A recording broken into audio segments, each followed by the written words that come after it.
Provost James South, first of all, thank you so much for taking the time. I really appreciate that. You're very welcome.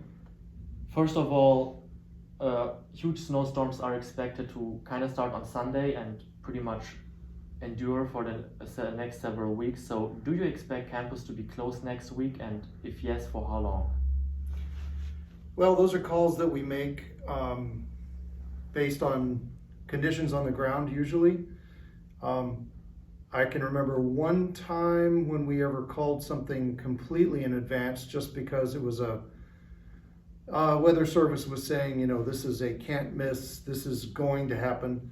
Right now what we're seeing for Sunday is the weather service is here, the weather channel is here, and the TV stations are over here. And of course TV stations are selling advertising, so they are always, you know, Snowmageddon and huge predictions. But we're actually, I mean, and one thing that we do know is that in Western Oklahoma, it's really hard to say what's going to happen 4 days in advance. So we're going to wait certainly and see what's happening on Sunday before we make a decision about Monday. At times, we will say, you know, you were asking earlier about the Wednesday yesterday when we delayed until 10 and then until 12 and then we called the day. Those situations are where we think that it may get better by this time. We're always trying to have classes when we can because students pay for their classes, professors don't want to get behind in their classes, and we want to have class when we can. By 8 o'clock in the morning, we could already see, okay, 10 o'clock isn't going to happen. Let's say noon. With afternoons, we have labs very often, and we try to preserve the labs because for most of the lab courses, it's a once a week chance to have the lab. So for close in the afternoon, that entire section has no lab for that week, or however many sections meet on that day at that time. So afternoons, we really try to remain open if there's any way. The weather is so unpredictable, and especially this week. It's been so cold that any tiny amount of moisture has just caused us instant problems. I don't remember what day it was now, but I think it was Monday where we thought we were going to be open, and the first people on campus were saying there are isolated places where it is glazing really fast. And as cold as it was, you know, the salt that they put out doesn't melt the snow. We were very afraid of A, driving, and B, people falling. So if we can't have a safe environment, we try to close. Yeah, that would be actually my next question, actually. Sure. What factors come actually into play when deciding not to close or to close? You have mentioned driving as one point, like road conditions. Just snowfall itself doesn't make icy roads, as we all know, but as you mentioned, temperatures can make icy roads. So yes. And in Western Oklahoma, typically we don't have a lot of snow, and we're not prepared for a lot of snow. We don't have snowplow equipment, for example. In Colorado, New Mexico, places where snow is more common, they would laugh when we closed school because they would just plow the roads and go to school. But we don't have snowplows, and as soon as 2 or 3 cars go down the road, now it's packing into ice, and now you have a problem. And then it's glazed ice, and that's really dangerous. So we do consider the driving, especially we consider what the highway patrol is saying about commuting. Because most of our students who commute are coming I-40. A few are coming on other roads. We can't, you know, base it on every road condition. We can't say, well, Johannes lives in Cordell, and we know that driving from Cordell is hazardous, so we're calling off school. But if I-40 is hazardous, that's a big problem for faculty who commute and for students who commute. So we try to look at the bigger picture. I can tell you it's one of the most difficult decisions we ever make, and typically the president calls me early in the morning and we talk it through.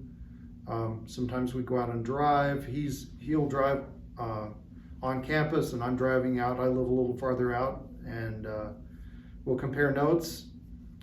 Then the issue is sidewalks on campus. Is it safe? Can we avoid having people fall and hurt themselves? So it is, as I said, it's a really hard call sometimes. And the hardest call is when it's happening just at the moment we have to make the decision, and you have to decide, okay, is the snow going to continue to fall? Is the freezing rain going to continue to fall?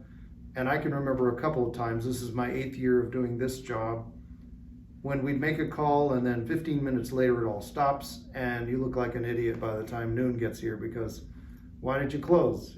But so it's pretty much you and the president who are making those calls together, yes, or who's making this final decision? The president makes the final decision, but he and I talk through it. I pull with the deans, the academic deans, and ask their input as well.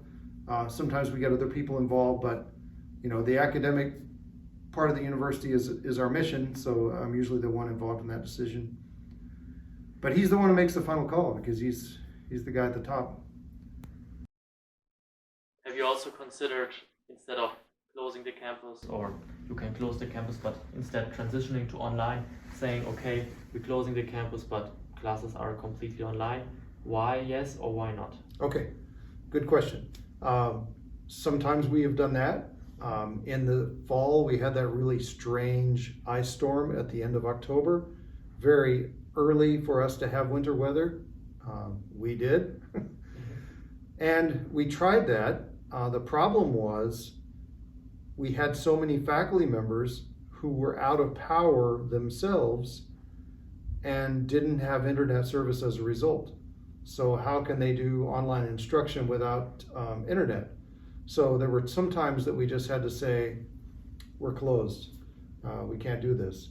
I think it was yesterday morning, we closed anticipating, we gave the announcement Tuesday night, but said, check Canvas tomorrow morning for what your professors have put up there to do. And that gives the professors a little bit of time to think of, okay, I can have them do this lesson virtually, or we can still Zoom, or I need them to do this reading and answer these questions. It gives them time to formulate a lesson rather than we say check Canvas and they check Canvas, there's nothing been done because the faculty found out the same time the student did. It's a horrible decision to have to make. Not one that I enjoy, and if I had a crystal ball that could tell me these things, I would be retired and wealthy already. But I don't. So you just mentioned you have been working in this position for 8 years now. Last year I've seen snow here on campus in April. I've seen snow in October. Did that ever happen to you? You have been living in Oklahoma for a while, I guess. So has this sort of snow happened before? We've had good snow before. What's unusual now is that it seems like in the last 5 to 10 years, we've gotten more rapid swings of weather, and we've gotten more ice as opposed to snow. I've been here 26 years.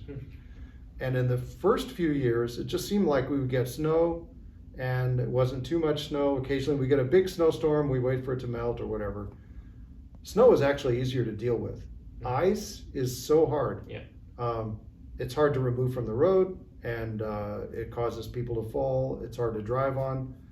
And it seems like lately the weather has been more volatile, and I'm sure that's due to global warming, but it just seems like the ice has become more of a problem in Oklahoma than the snow. So to have a forecast of a lot of snow is pretty unusual. Some of our heaviest snows, though, in history have been in March and April, so later in the spring. Okay, and a person from the staff of the Southwestern actually told me yesterday, she was speaking to the Department of Public Transportation, I think, or Public Safety. It is actually impossible in a way to salt and sand the roads if it's below 20 or 15 degrees. Is it a problem you actually encounter if you try to kind of free sidewalks on campus from ice? Yes, it is. Most of those products work down to about 20 degrees, and below 20 degrees they work very slowly or not at all. So if we have ice, for example, and it's 27 degrees, that salt stuff will take the ice and melt it. But if it's 13 degrees, like we had this morning, or 18 or whatever, it's not doing anything. You know, it's just going to be there. All right. Thank you so much. Thank you. Really appreciate you taking the time. Not a problem at all.